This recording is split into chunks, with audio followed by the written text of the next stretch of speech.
Welcome back, everybody. Dominomial here, and this is episode 10 of In Stars and Time. Why do I know the exact episode number? Not like usual. This is, this is my fourth day recording this game, and I've had this game for less than a week. I wouldn't say I'm addicted, but I really, really just want to find why people like this game. I want to know. And I haven't found the reason yet. I talked about this at the end of the last episode if you stayed for that, 10, 15-minute talk. But, basically, I don't know whether I like this game. I like it more than I, hate it. It's definitely a solid 6 out of 10 for me, but, sheesh. This game is really, really not hitting in the same spots as it probably does for many other people. So, yeah. Last episode, we, got the angry face key, and now we're going to open the angry face door. Weird, smelly one. What? Free crest sadness. Let's go! So, okay. I guess that's what the... Oh, fuck. Okay. But yeah, basically, I just don't know what to think of this game. It's so difficult to understand what this game is... I know what this game is trying to do, but why is it so difficult for me to like it? I don't get it.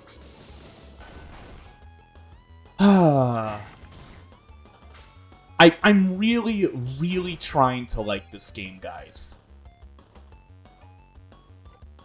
And I do like it in some aspects. I like what it's trying to go for. I just don't think what it's going for is... Well...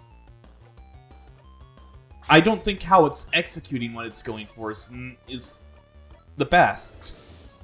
I like what it's trying to do, I just don't think the execution is that good so far.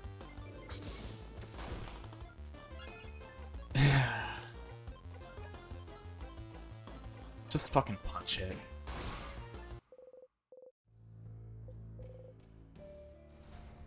I know. Alright, Boniface, what do you mean by weird smelly? Those sadnesses all smell really sugary. That's it? Okay. Boniface, what about this wall? What does it smell like? Like a crabbing wall! Oh, fuck off. I was just wondering if there were, tears that I could, remove. Okay, I gotta revive. And then... Yeah. It's weak to rock. Fine, whatever. I'll take fucking time frozen over death. But, yeah, I'm just... I'm just not sure about this game. I really, I've been thinking about this game for a while now. About,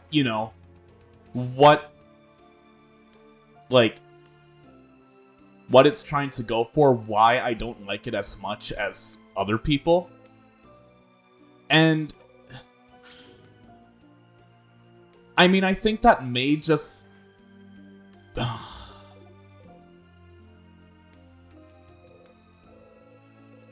It's a poem about a fox and a crow. That it? There's a note with the word open phrase 1, 2, 3 written on it. You look at it a little closer. Is that An open phrase for something? That sounds very safe and not at all stupid. There's a bunch of unfinished poems on the desk. Isabel slaps his hand on one of them. Mira? Yes, I'm reading. Oranges are nice. Oranges are soft. Oranges are frail. When you look at me, I feel like one. Your fingernail digs into my cheek. Peel an orange open. Is this a clue? No, it's just someone's unfinished poem. Let's finish it for them. Do we have time? Do we really have time to do this right now? Peel an orange open. Orange juice comes out. Oh, gems. Peel an orange open. The person who wrote this is an orange, right? That seems to be one interpretation, yes. Okay, so I die. Very literal. Very nice. Blood oranges? Something with that? Something bloody but poetic? I haven't heard a single good idea yet. Madame, do you have something? No. Yeah, leaving us young people to do the job, I get it. Sif, your turn. Peel an orange open. It gets very appealing. Ha! Sif, you take a bow. No one except Isabel claps. You find an okay. Fearfully and longing. Ooh, Mira, looks like the kind of books you like, right? Horror books. This one looks massive. What's this one called? That's the Handsome Young Men Falling into Beautiful Heartbreaking Madness Horror Anthology. Whoa. Mirabelle's yelling made you jump. Did someone in the house have it all this time? Did someone keep it from you? What is it anyway? It's a full anthology all about pure-hearted boys being subjected to awful monsters and horror situations. Seeing that screaming and fright, I cannot help but root for them and at the same time be happy I am not in their situation. There is something lovingly touching about those tales, something wonderfully hopeful. I cannot help but read them and pray for their survival. So, do they usually survive? Or do the monsters catch them? Well, 50-50? What? But also, the catharsis that fills my whole being when they get caught. There's something very wonderful about that too. The Schadenfreude? Schadenfreude? Schadenfreude? I know what that word is supposed to mean. It's German for taking pleasure in other people's pains. I don't remember how to pronounce it. The Schadenfreude? The Schadenfreude! Catharsis? Schadenfreude? Don't worry about it, Bon. I too am also lost. It's very good, very moving. Makes me feel like I went on a run. And also, sometimes the heroes end up bonding with the monsters too. What? Oh, romance. I understand the romance part. Books about terrible things happening to good people, huh?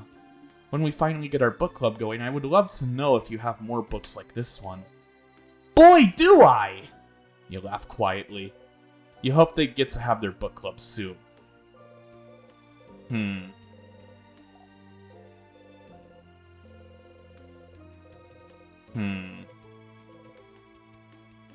What do you have here? Ah! Bonnie hides the book in their pocket. Nothing! It's nothing! Nothing at all! Sure. Okay. Shut up! It's fine! I'm fine! Stop looking at it! Stop looking at me! Shut up! Here, take this book instead! Bonnie shoves a book at you. Sneezing. How to expulse bad thoughts. Wow. Some vials. Oh, for the festival that was supposed to take place. Okay.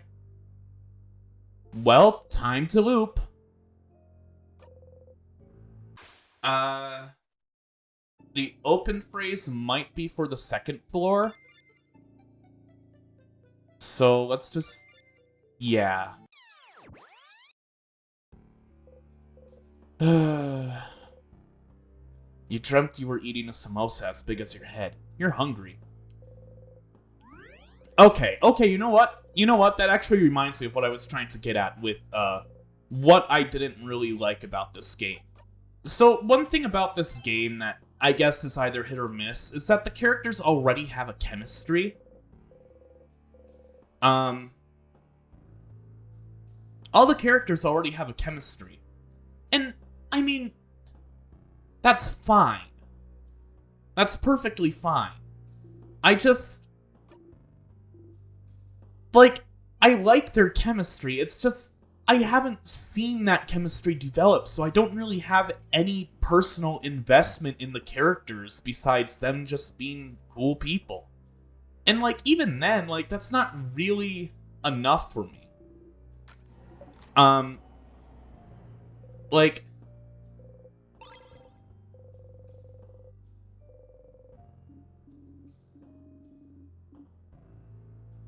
like... I wish that I got to see the characters develop, is what I'm saying. They have this whole world built up with all these characters. Or with these 5 characters, and they already have a pre-established dynamic. But it doesn't really mean anything if you don't get to see that dynamic develop. And, like, I'm not saying to start the game from the beginning. That's not what I'm saying. But I want some kind of reference point for how the characters operate, per se.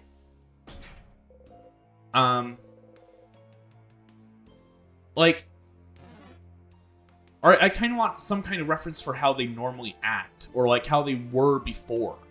Like, before they got all chummy with each other.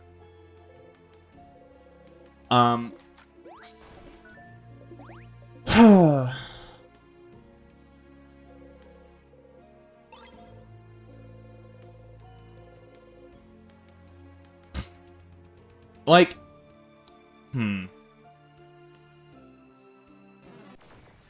okay, so like, yeah, basically the characters have a dynamic, and I feel like it's kind of lacking because the writing really, really tries its best to sell you on these characters. And it does work to some extent. Like, I believe that these characters like each other a lot, but I don't know why they like each other. Why do they like each other? Why are they traveling together? And the game does explain this briefly in the intro. But it doesn't feel like enough to really justify some of these interactions. Like, they're really close, but why are they close? And, like, I was wondering if the game would ever try to explain that. And it probably will, but, like... sheesh. Basically, like, what I'm asking for is, like, maybe, like, do some kind of flashback in this game. What the fuck are you? What the fuck are you?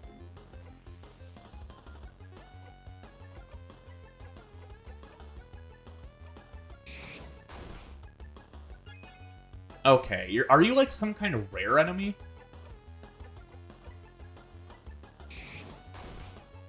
I think you're a rare enemy.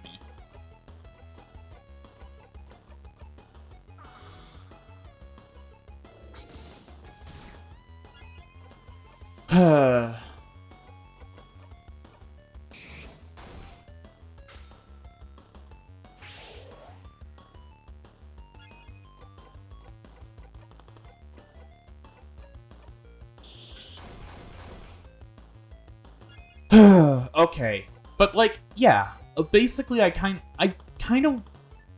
one way to solve this problem that I have with the game, do flashbacks. There's nothing wrong with doing flashbacks. Like, you could time, like, you could super easily time all the flashbacks in between consecutive loops. Because the character's already, like, known to be having dreams after they're frozen in time, or they're dead, and, like, going back through a loop. And they do say it feels like an eternity.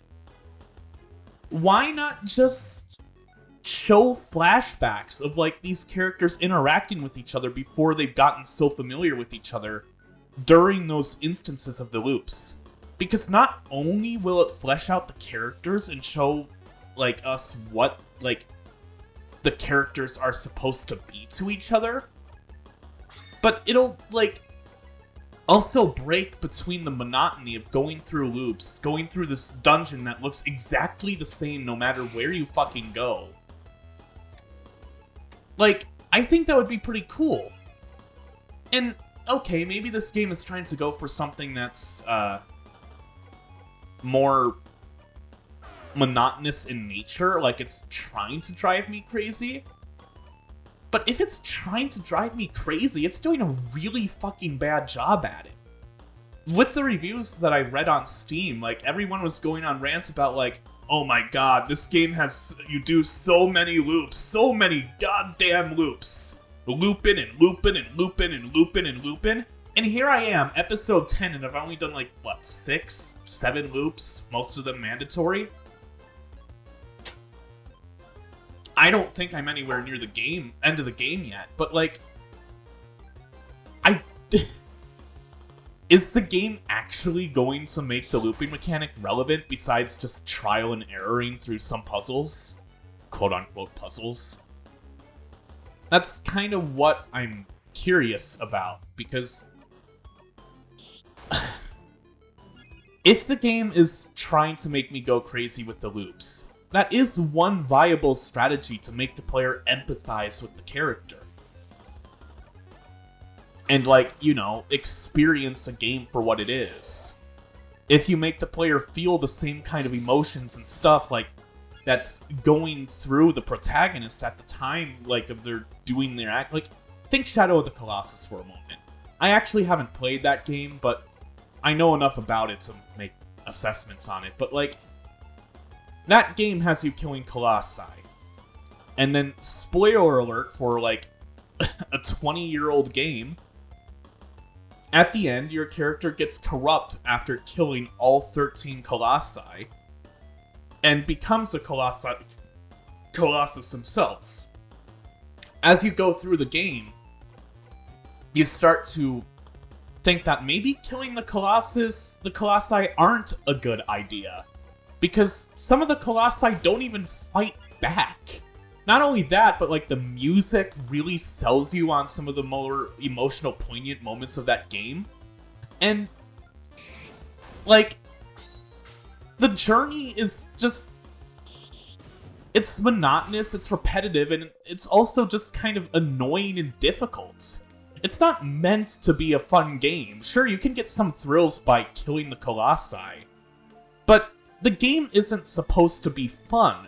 It's supposed to be emotional. It's supposed to make you feel bad for killing the Colossi. It's supposed to make you feel like you're doing something wrong for the sake of pursuing something that basically can't really be feasibly achieved, reviving somebody that died. Or from an eternal sleep. But, like, the game is supposed to make you slowly feel stuff. And it's really effective at that. As a game, I wouldn't want to play it, except for maybe killing some of the Colossi. But, like, you know, the game doesn't want you to have fun with it, is what I'm trying to say. This game, I don't know what it's trying to go for. Like, wants to ease you in and, like, make you have fun with the characters. I get that. But the writing is just kind of shallow. Like, I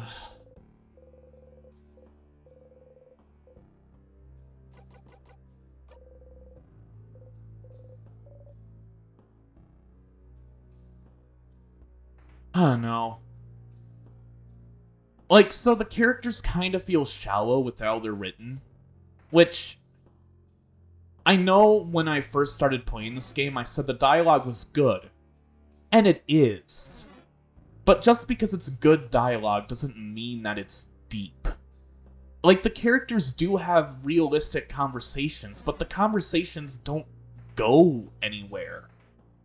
Like, that's kind of the problem. Like, I feel like the game is kind of, I don't know.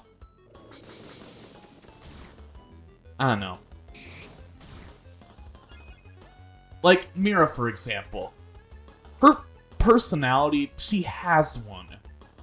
But I don't think her character's actually good. She's well written, but she's just well written fluff or expository information. Like, basically, almost any time Mira talks, it's either about the Change God. No, it's usually just about the Change God. Sometimes about romance, and sometimes about horror. But other than the Change God in, like, her books, the only thing she actually discusses is the exposition of the dungeon that we're in. The house. And while exposition is important, we already have an exposition character. We have Odile. And as a character, she's actually much more interesting. Because, like, yeah, she does have some of that mysterious attitude. She's snarky. But, like, not snarky like in an asshole way like Uni is in Xenoblade 3. She's just snarky enough to, like, make her quips pretty good. Like, she has a dry sense of humor. And I do like people with dry senses of humor. Or characters with dry senses of humor. But, like, yeah. Like, Odile is a pretty fun character. And she already fulfills the role of expositing information outside of the Change God.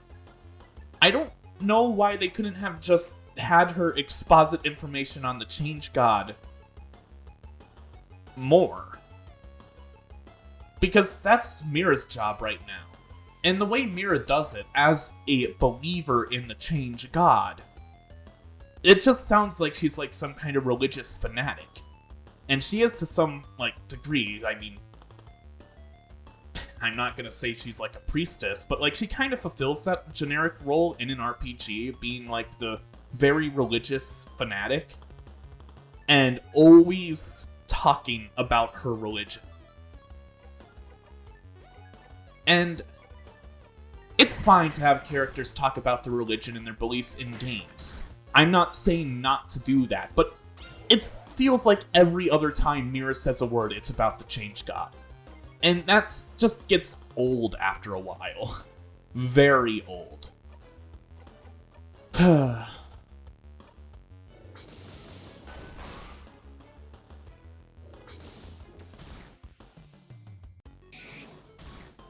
Like, if you're going to have a religious character, make their sales pitches for having them, like, make their sales pitches to the other characters to convert to the other religion entertaining.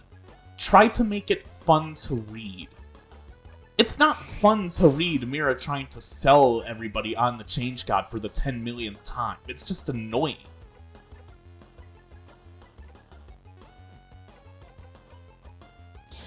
And, like, she does have the other aspect of her of liking romance novels. And she can relate to Isabelle like that, too. But Isabelle's, like, a good character that has personality. Like, you know. Like, he actually comments on some more serious stuff every once in a while. Like, he's the one that brought up the whole thing about, you know, dying and burying people. That was genuinely a pretty well-written moment. Because it showed the emotions of the characters, it kind of explored their relationships a little bit for the player in front of them, instead of already relying on a pre-established relationship that happened off-screen.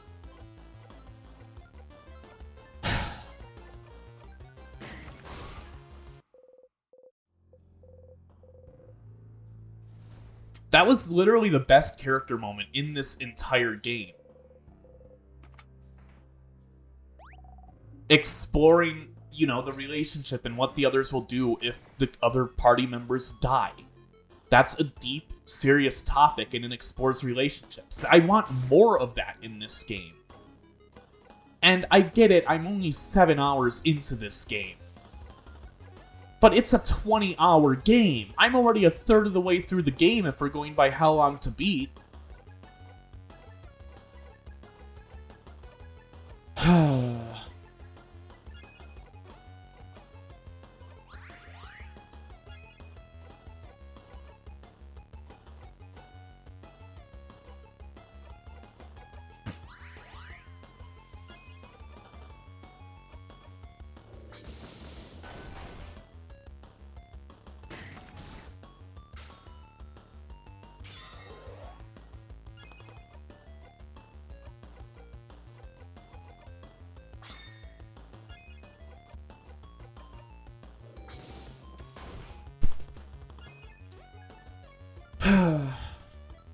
Yeah.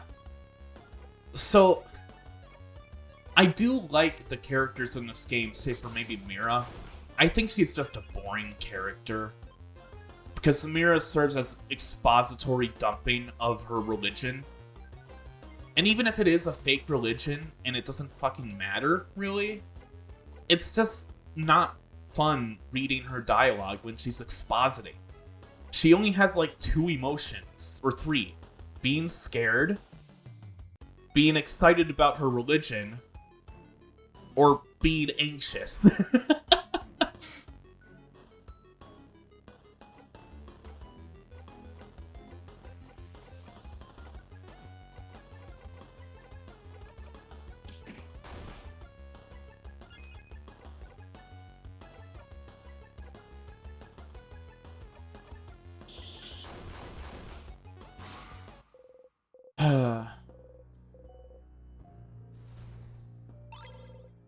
But then again, there are some other problems with this game as far as its storytelling goes. One of the big themes with this game is change. Like, literally, the change god, and, like, changing, like, your name, your body, your appearance, and, like, going with the flow, and just, you know, accepting the fact that stuff changes. And that is a perfectly fine theme to have for this game. But usually, if you're trying to represent a theme in a piece of media, you're supposed to have some kind of counter-argument, some kind of counterpoint for the main theme to trump over. So, to show the flaw in the other side of the thinking. And I don't really see that in this game. The villain, as far as I know, is just a figurehead. We haven't seen the villain. We don't even know if the villain is evil. They're just some kind of king that caused time to freeze. Which, yeah, that's evil, but, like, that's all we know about the villain. The king just froze time. So? It's not like I got to see all these characters in this world, like, outside of the town that we're in. So it's not like I got to interact with them, have dialogue with them, like, and understand the world more. I barely understand the world because the game barely gives information about the world unless needed.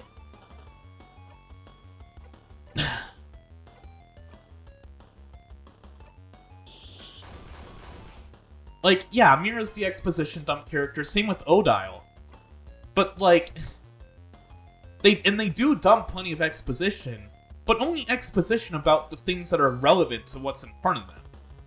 That's fine, but what's relevant, apparently, is crabs. Why doesn't anybody like crabs? I mean, the game just brushes it off as, like, some kind of noodle incident, but, like, if you're going to make a point like that, then discuss it. Why don't you like crabs? Like, because it's, like, on, like, the whole, like, kind of scale of, like, being, like, a religious belief of the change god not to like crabs. Why? If it was just one person, that's fine. You can write it off as a noodle incident and just bring it up as a gag later and later.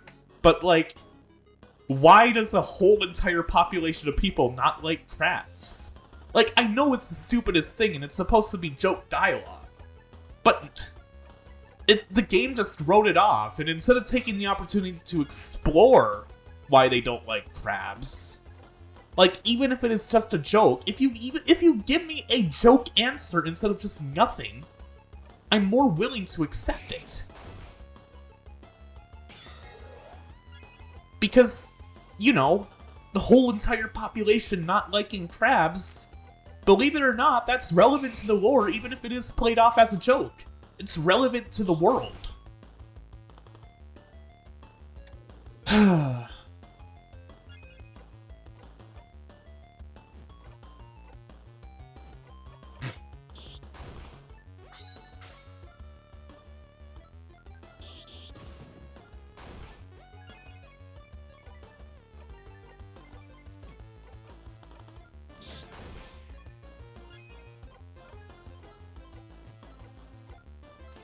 So, like, yeah, I don't know much about the world, so I have no investment in actually saving this world.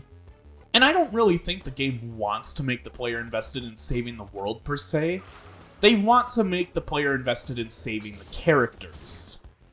And saving the day so that the characters can just have a good time after the journey's over. I think that's what the game is trying to go for. And, you know what? I mean, that's good. If you're gonna focus on characters, that is a perfectly good way to approach a game. I mean, one of my favorite games of all time, Xenoblade 2, the story of that game honestly isn't that good. But the characters are so goddamn phenomenal and well written. Like, even if the characters don't get, like, development per se, like character arcs, like Zeke or Morag, they still have good chemistry with the party. Believable chemistry. And, like, that's all that really takes to make me like all the characters in that game. Believable, good chemistry that isn't too on the nose like this game. That isn't trying too hard to make me like the characters. Xenoblade 2 doesn't try too hard to make you like the characters. It's just, you like the characters because of the voice acting. I guess that's something this game doesn't have going for it, so it has to, like, make the writing a bit more, like, interesting to make up for that. But, like, the voice acting is phenomenal, and the writing is good. It's not trying to make you like the characters, it's just letting you understand the characters with how they talk and speak to each other, and, like, how they feel about certain moments and how they react. I mean, this game is also trying to do that. But it's just something about it isn't hitting quite right. It just feels off-kilter in a sense.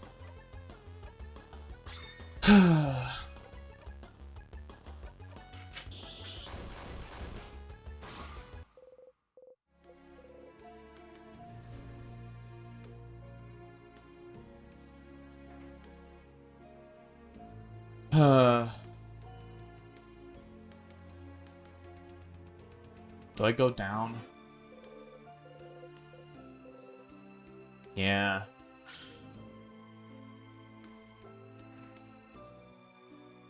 Oh, I think this might be the way forward.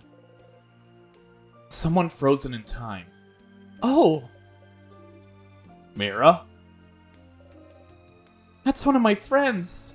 He pushed me away so the curse wouldn't get me, and it hit him instead. He saved me. Isabelle hugs Mirabelle to his side.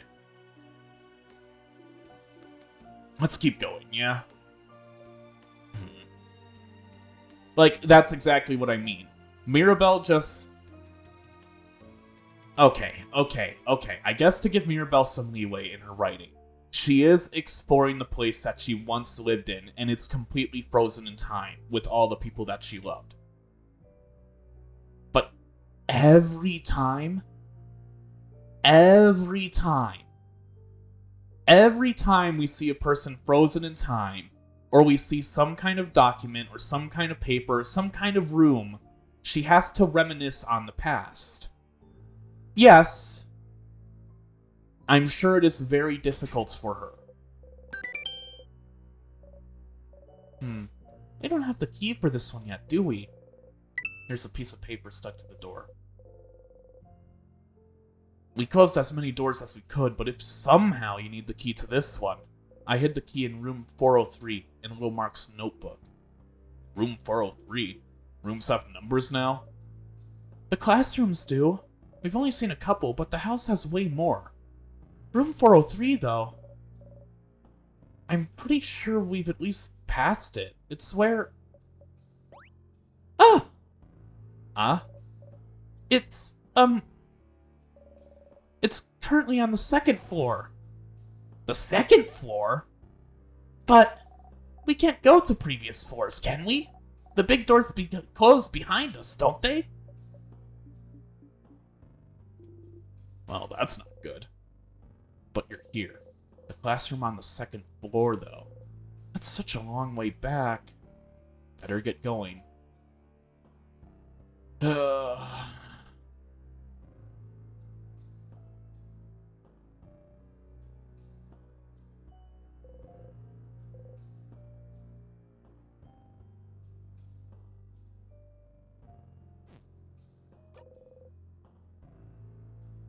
I just want to check something real quickly. This way is blocked by tears, yes? Yeah, it is. I want to explore this possible avenue just in case. Because there might be a passcode here that I need to see before going to the second floor.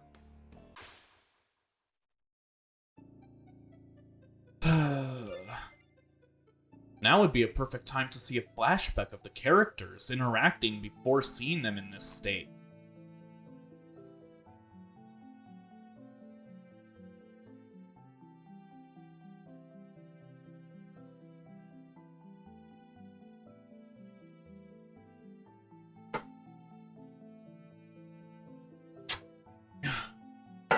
Okay. Yeah, let's do this loop again. You dreamt you fell right through some stairs. Wow.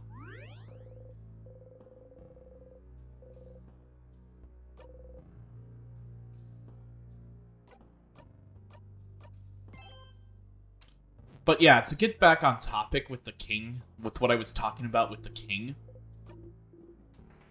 usually the villain is supposed to be a foil to the current, like, theme that the, protagonist represents, or that, like, the good guys represent. And I do get that the king is supposed to represent stasis as opposed to change. Moment of eternity, a la fucking Xenoblade 3. Even though that game pretty much sucked ass in its story. But it did have good cutscenes, though, which is why I remember that game.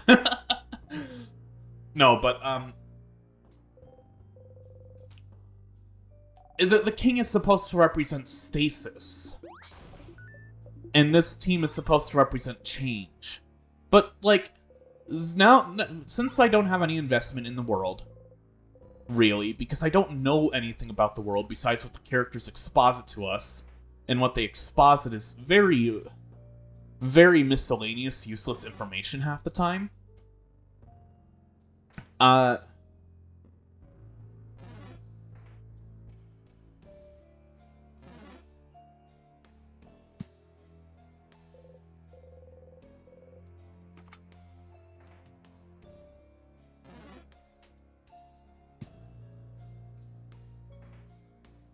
Like, there isn't really a reason why I should be rooting against the king. Like, I don't really have, like, any kind of, like, hatred or, like, vitriol towards the king. I don't really want to stop him. I just am playing this game hoping that it'll eventually, you know, get more interesting. Like, you don't have to make the villain a super big bad evil guy, but, like, at least show us their face, or at least show us the cruelty of what they're doing. Like, we don't even know their motives, which is a big point of why I don't really care about stopping the game. What's their motive? They just froze everyone, and I guess they're crying or something, but, like, that just makes me believe that they don't have a motive. They must have probably just awoken some kind of, like, dark power or some shit. But, like, there's not really a clear motive for the villain, the king. And if there's no clear motive, then I don't really know what these characters are trying to prove with what they're doing. Besides just acting as, you know, acting as as surrogates for just, you know, stopping the king because he's stopping time. Okay. Like, there isn't really a clash of... There is a clash of themes here, but I don't get what this game is trying to prove with all its change god shit. When the king doesn't really seem that bad of a guy. Freezing the entire world, yeah. Okay, that is really bad. But I don't know why he's doing it. I don't know why he's bad. I just know that he's freezing the entire world. I mean, okay, yeah, freezing the entire world is bad, but I don't personally know why he's bad. I just know that he's stopping the world from moving, and he's just being kind of a general nuisance to society. It's not like he's trying to conquer the world. It's not like he's trying to control everyone. It's not like he's, like, personally a dick to the characters. Like, he's just kind of stopping time, you know? Like, okay. Basically, I don't know enough about the villain to really have any opinion on him. And because I don't have an opinion on the villain, I don't really have an opinion on the ideals the main characters are fighting for. Oh. Whoa! Where are we? That's a big window over there, see? What? Was there a room like this in the house? Yeah, I remember. Someone was working here. Studying. They looked like... sorry, I can't remember. Good news, there's no key or knife in here, Stardust. I mean, I figured as much, but maybe there's a passcode. A Kaban book here in Valgard. How rare. The title translates to Colors Through Time. It seems to be an essay about color theory. Color theory? What's a color? We don't have time for this. Yeah, you don't really care. A pile of papers. Something is written on them. Looks like a child tried to write down their first word. Not sure it's some awful handwriting. And a determined child. Looks like they tried to write the same word on all those papers. Huh. Rolled up paper. You unroll one. It's a star chart. A world globe. We are here. Isabel points to where you are on the lower half of the globe. Velgard, the land of change. Kabu is here. Odile points to a big country far from Valgard. Kabu, a country you visited at least once. And Bamboosh is here! Bamboosh points to... Bonnie points to a spot almost on the edge of Valgard. You spin the globe and jab your finger on a random spot. Oh, is that where you're from, Sif? You smile mysteriously. What does the smile mean? You laugh. Okay. A big window. Those are stars, right? I remember just now. Bonnie's actually a good character. Bonnie is actually well written. Like, for being a child character, and for, like, you know, being fun and entertaining, they actually pretty much nailed his writing. They made him annoying enough to remind you that he's a child, but, like, they don't make it overbearing. But don't they only appear at night? We left early in the morning, so it should still be light outside. I mean, I'll also say that Sif, Isabel, and Odile are all well-written characters. Mira's just the big one that I have issues with. She just isn't doing it for me.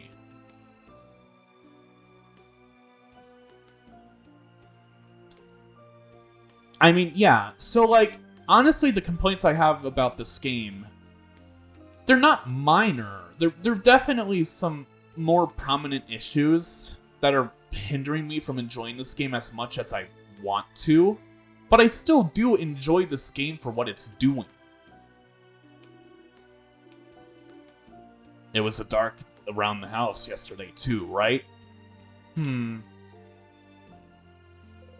telescope. It's dusty. What's that? Oh, I've seen one of those before. That's a telescope. I think you watch the sky with it. Like clouds? Like stars, I think. During the night, since they're not here during the day. Stars? Boring.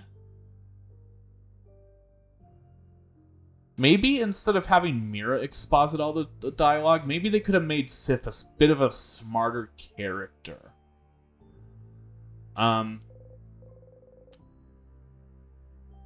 Like, you know.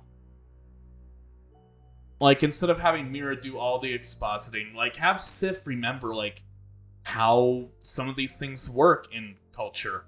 In the Vogardian culture. Because it's a running joke that Vogardian culture is just weird. So, embrace that. Have Sif remember some of that weirdness. And then maybe mention it every once in a while. And he does do that sometimes, but, like, it's always Mira starting up the conversation. And that just is kind of annoying.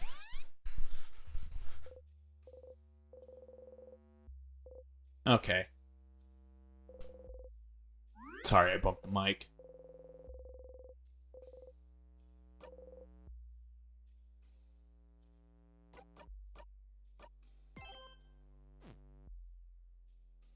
Okay. So I'm done with this episode of In Stars and Time. I'm probably only going to record 2 episodes this time around because I already have 9 episodes in the backlog that I haven't even edited. I honestly should have recorded Crosscode tonight because if I don't record it soon, I'm gonna have to do another small break, because the last episode I have uploaded is coming out in 2 days. And I usually take at least like 3 or 4 days to record, 1 day, and then like 2 days to edit, because I take time to sit through all the audio and render it and then export it to pass and then upload it. It takes a while. Editing definitely takes a while, even if I only really do like 5 things to the audio to make sure it actually sounds okay. Anyway, enough of that. This is the end of the episode. Bye-bye. I hope you're enjoying this LP. I hope you're enjoying this game more than I am. I hope that you can enjoy this game despite the criticisms I have for it. In the next time. Bye!